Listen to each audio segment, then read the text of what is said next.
ছিল তুমি পরবর্তী যে মা বোন আছে, মা বোন খুব বুঝে কথা করি, মিলিয়া করি, তাদের মধ্যে কিছু কাজ বাজ করিয়া, তাহলে আমার ভোটটা সুষ্ঠু মতন ভোটটা হবে। আমরা ভাই 8-এর লোক, 3 লোক ভাই 8 নম্বরের লোক, 8 নম্বর আমরা নিজের দাম আমরা কি কাজ নিজে বুঝি না। আর একটি কথা বলি, নাওডাঙ্গা ইউনিয়নের ওই হারুন চেয়ারম্যান সাহেব যে সাগরের পানি দিয়ে আজকে হারুন মোটরসাইকেল মার্কায় ভোট দিয়ে ইনশাল্লাহ জয়যুক্ত করব এবং আল্লাহ তাআলা আমাদের সহায় হবেন এই আশাবাদ ব্যক্ত রেখে সবার সুস্বাস্থ্য মঙ্গল কামনা করে আমি শেষ করছি। আল্লাহ হাফেজ। অবশ্যই 29 তারিখে মোটরসাইকেলে ভোট দিয়ে ব্যালটে দেখিয়ে দেবে যে তাহলে কত শক্তি।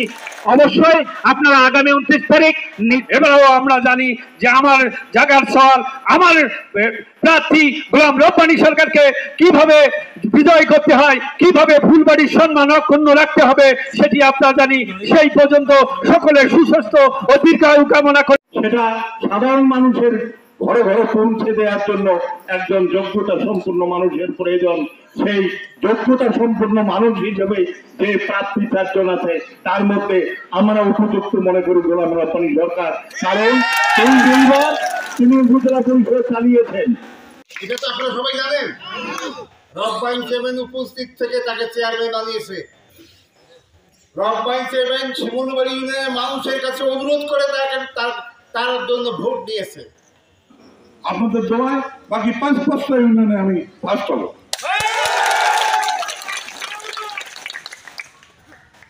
আজকে আসছি ভাই হিসেবে আসছি।